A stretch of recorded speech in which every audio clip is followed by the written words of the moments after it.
There was an awful rainbow once in heaven. We know her woof, her texture. She is given in the dull catalogue of common things. Philosophy will clip an angel's wings.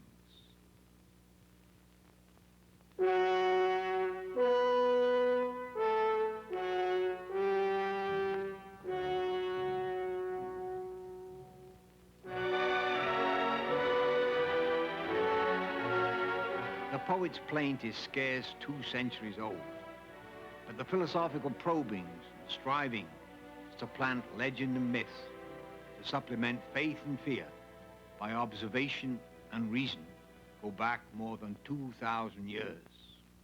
Our story might begin in the 6th century BC, on the shores and islands of the Aegean, with the struggle to understand the true nature of the external world and how it is perceived through the sense of vision. Pythagoras and Leucippus, Democritus and Empedocles, and after them, Plato, Euclid, and Aristotle seek to define the essence of vision and light. Aristotle's is one of the earliest systematic inquiries into the nature of color and light, and of its most remarkable manifestation, the rainbow. Under blue Attic skies and in the shaded walks of the Lyceum, the philosopher recounts, first, what is known from observation. The rainbow arc is part of a circle, never more than a semicircle. It is highest when the sun is low on the horizon, lowest at noon. In summer, in the middle of the day, the rainbow is never seen. Aristotle distinguishes but 3 true colors in the rainbow. Sometimes there's a second, outer bow, whose sequence of colors is opposite. The bow then is an image of the sun against the rain clouds, and reasoning must explain why the image differs in shape and color from the sun. Are there not, Aristotle argues, 2 sorts of reflection? One by a smooth surface, where both shape and color are reflected. The other by a broken surface, made up of mirrors so small as to be incapable of dividing vision. Only color is reflected. And is not water capable of producing images of both sorts? A calm and broken surface reflects both form and color, but a rain cloud, just condensed into separate raindrops, like a broken mirror, reflects color but not form.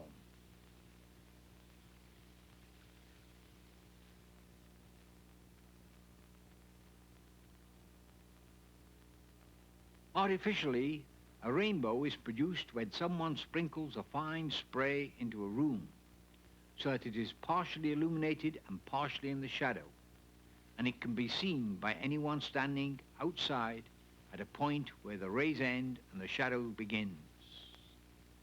Color, twixt dark and light, an enduring Aristotelian theme. To explain the form of the bow, Aristotle turns to the geometry of circles and spheres. The observer is at O, the center. Overhead, the vault of the heavens, the sun on the horizon, and the cloud, a broken mirror surface above, opposite. Vision is reflected most strongly for a particular ratio of distances of cloud to eye and to sun, and for any orientation around the eye-sun axis, hence the circularity.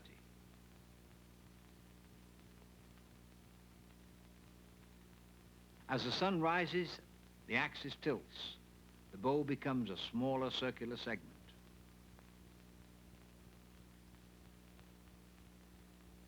To explain color, we turn to physics. For Aristotle, color is a sort of weakening of the vision, a mixture of light and dark. In evidence, color seen through half-shut, watery eyes, or the red setting sun seen through dark clouds. Such is Aristotle's, the first rational account of the rainbow, a natural phenomena divorced from myth and legend. Naive, perhaps, yet anchored in honest observation, and it will dominate argument and guide observation for nearly 2 millennia. At Alexandria, rival of Athens, Euclid, Hero, and Ptolemy explore reflection and refraction. Bending of visual rays is recorded, first by simple observation, with an approach more practical than philosophical.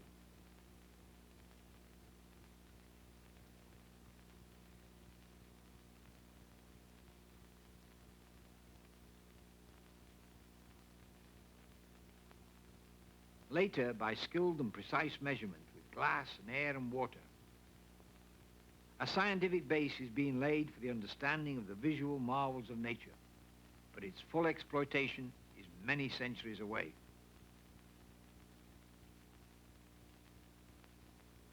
At Rome, statesman philosopher Seneca reviews and revives the Aristotelian legacy, adding new variations to old themes.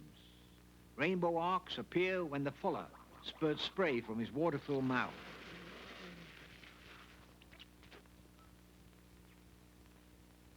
Halos or coronas surround the lamp in the steam bath, in accordance with the Aristotelian doctrine of light and shade. But how to reconcile the role of the individual drops with the reflection of the cloud as a whole? So much is mere conjecture, Seneca laments. And yet do not all images distort, even deceive? Who can say whether reason or the senses should be the final arbiter? The debate begun by the Greeks continues. If there were departures from Aristotle, it was often the facts were forgotten or ignored. To the science of optics, Rome added little, and with its decline, the legacy of Athens and Alexandria passed to Islam.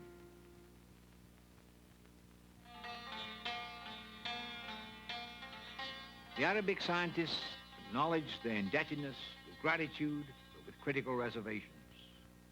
They seek to complete the ancient science according to their own religion, customs, ability, and language. Their investigations range from the geometry of light and visual rays, and the construction of optical instruments, from the anatomy of the eye to the central problem, the nature of vision.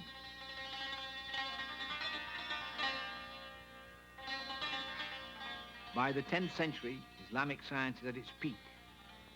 Mathematician, astronomer, physicist, physician Avicenna defends Aristotle's doctrine of vision, but not so his theory of the rainbow. How can it be the cloud that reflects when the same rainbow appears in sprays of water?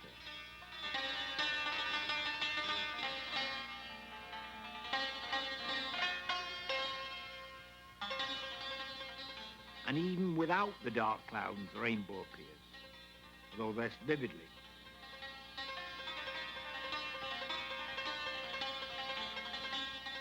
Avicenna's is largely a theoretical approach.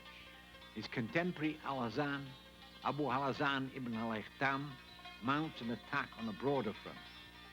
Experiment as well as theory of both luminous and visual rays. For Al-Hazan, all perception is an image of some sort. He demonstrates that the linearity of Euclid and Ptolemy's visual rays also pertains to sunlight. A stretched chord represents the mathematical straight line, and the sun's rays follow the string.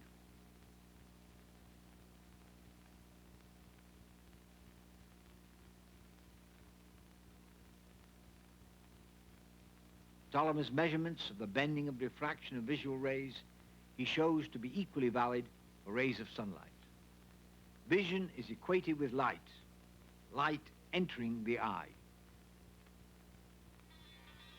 And advancing beyond Euclid and Ptolemy, Al-Hazan makes the first study of the transparent sphere, its mathematical perfection, the macrocosm of the heavens or the microcosm of the eye of a natural appeal.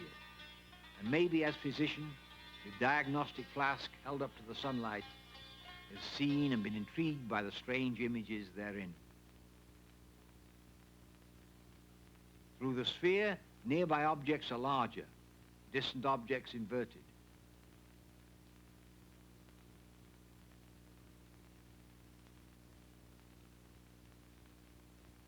and in certain positions a point appears transformed into a circle.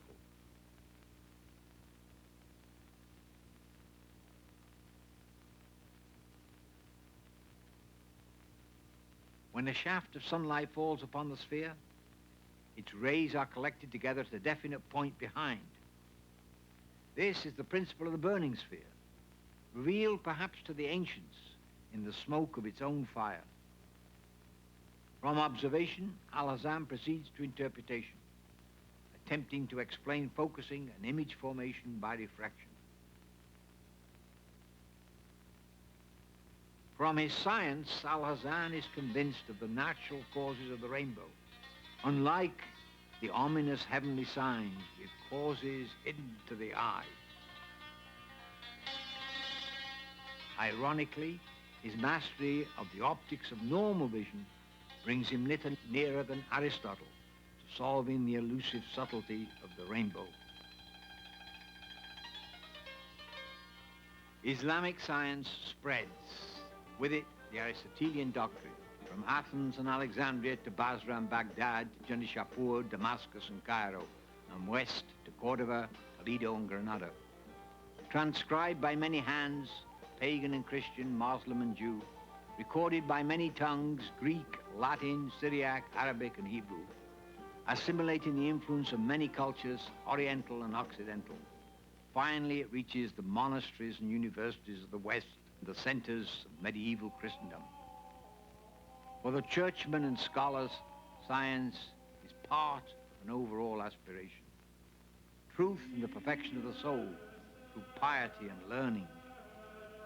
The truth is enshrined in the divine word, but wisdom and understanding are also to be found in the divine works, all of which express divine purpose. In thy light we shall seek the light.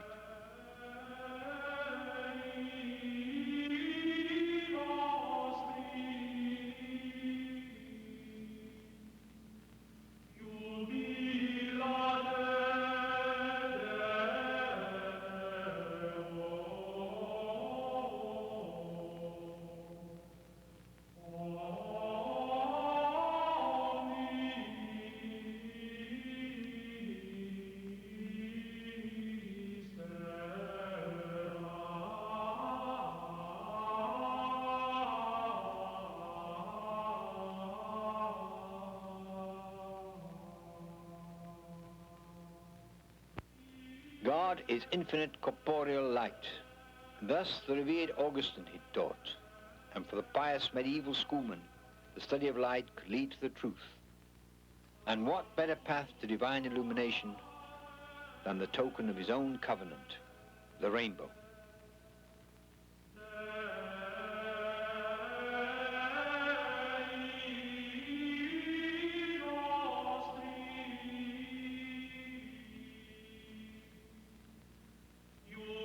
Robert Grosseteste, Bishop of Lincoln, 13th century leader of Franciscans at Oxford, champions the new science. The search for what is, quid est, by observation and experiment. And the reason for what is, propter quid, by logic and mathematics. His disciples translate precept into practice, and building on the legacy of Greek and Islam, and above all Aristotle, match the revelation of faith with reason and experiment. Roger Bacon, wayward and illustrious exponent of scholastic science, takes his cue from the psalmists. Guard us, O Lord, as the pupil of thine eye. But how to grasp the meaning of this prayer without understanding the functioning of the eye, and of the eye without a knowledge of light, and its most challenging manifestation, the rainbow, sunlight in its marvelous form and color. Where then are these transient colors to be perceived? Bacon recapitulates centuries of observation and adds his own.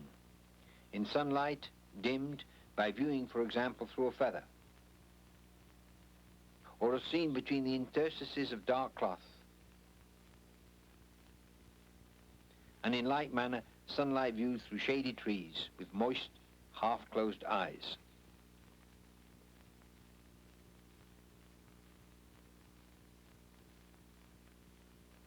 And in dewdrops in the grass viewed languidly.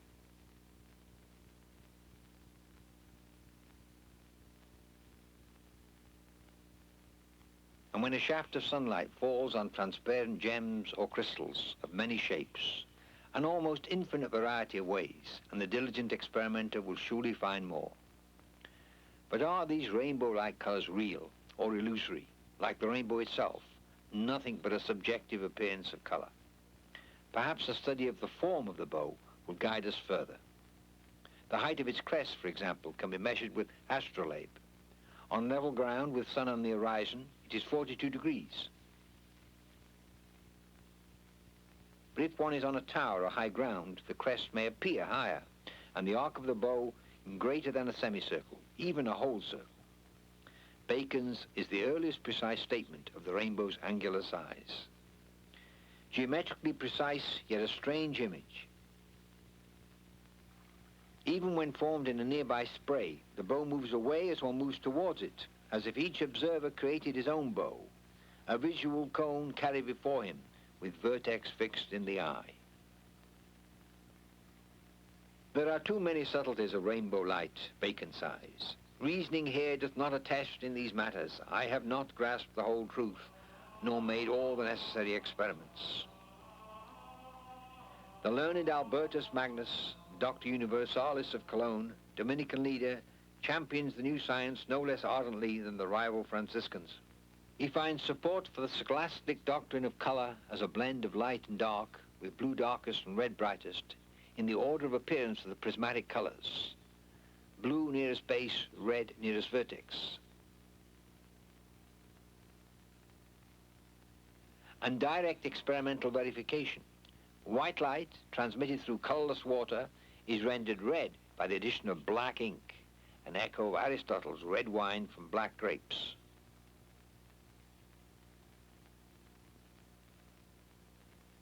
Vitolo, disciple of Albertus Magnus, Silesian at the papal court of Viterbo, compiles a comprehensive tract on optics. Less novelty, egregious errors apart, than a compilation of the Greek-Islamic legacy. In experiments with crystal prisms, he demonstrates that simple passage through a dense medium does not suffice to impart colors to pure sunlight. Deviation of the rays is essential. Here, with hexagonal prism, some of the transmitted light is white and some colored. But when alternate faces of the prism are made opaque, all transmitted light is deviated and all is colored.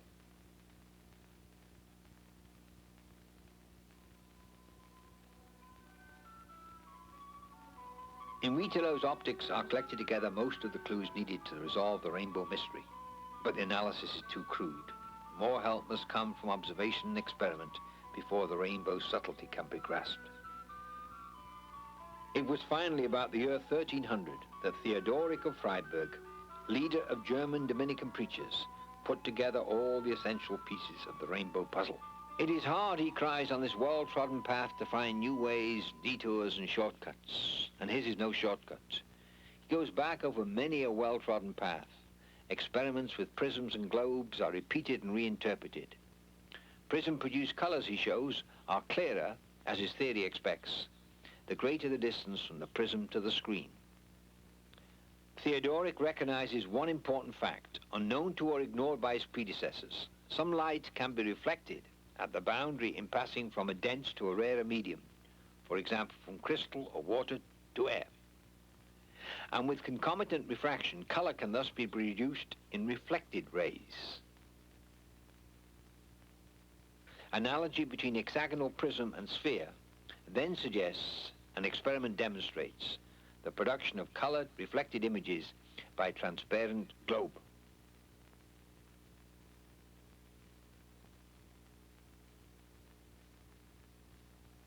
A shaft of sunlight falls on the waterfall globe. With back to the sun, one scrutinizes the reflected image near the perimeter, on the same side as one stands. It is a singular colored image, and as the eye scans it, one perceives a succession of colors. 4 for Theodoric, in accord with his theory: blue, green, yellow, red, and beyond, darkness.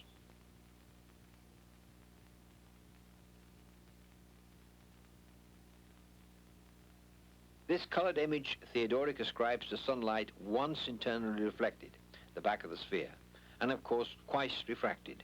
on entry and exit. And there should also be, on the opposite side of the globe, a similar image, from light twice internally reflected. Indeed, observation accords with this. Here then, in the concentration of reflected light, and in its colors, are the characteristic features of the rainbow, all in a single transparent sphere. Why not then in a single raindrop? Is not one sphere as perfect as another? Infallible experiment can decide. Are not the same colors seen reflected in the minute dewdrops suspended in grass or in the spider's web? Theodoric makes no serious pretense to explain, by optics or geometry, why the rainbow-like colors appear at particular positions and angles. Experiment shows it is so. Rainbow-like arcs, albeit not usually circular ones, are cast on wall or floor.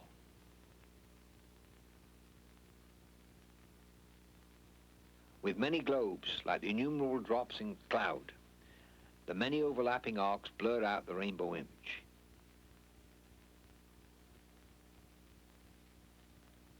It is only when the cloud is viewed directly by the eye, selecting its own cone of light, as Bacon had noticed, that the rainbow arc becomes discernible.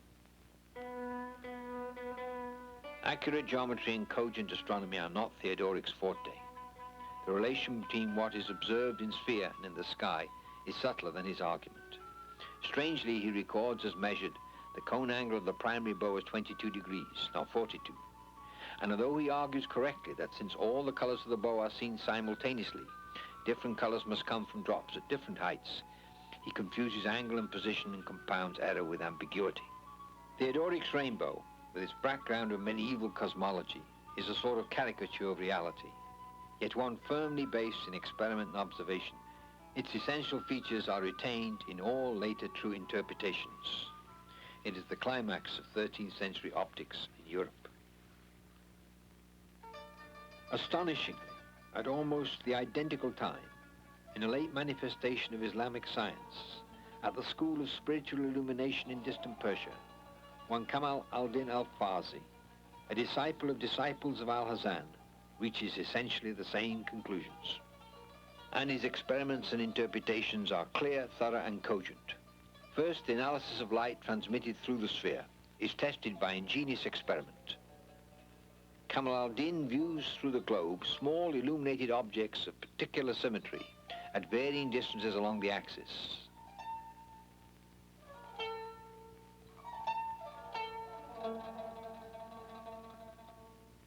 The remarkably patterned images agree with prediction and interpretation.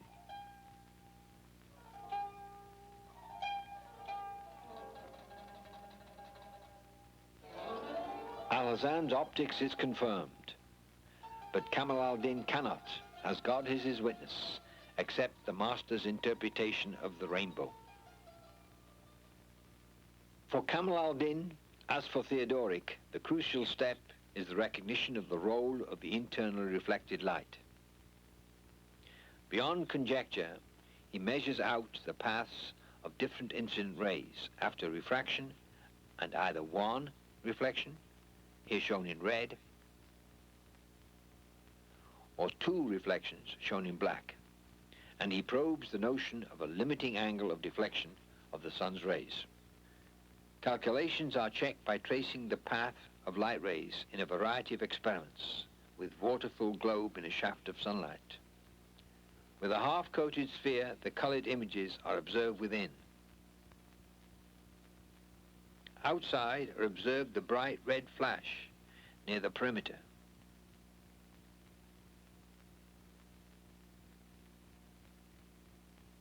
And on a nearby screen can be seen the rainbow-like colored arcs corresponding to primary and secondary bows.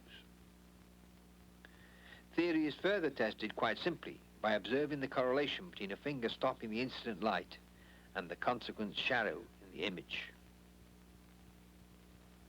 In translating globe experiments to rainbow appearances in cloud and sky, Kamal al-Din is, though less explicit than Theodoric, no less confident that the rainbows originate, God is willing, from what we have reported. The Sufi's faith in the rational, if deep-hidden ordering of God's work is no less than the scholastics. For both, the divine purpose is to be found in divinely willed laws and its manifestation in observation and experiment.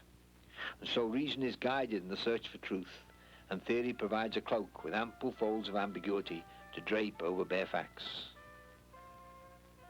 In the struggle to probe the rainbow's mystery and meaning, color provided the most enduring, even if the least understood clue.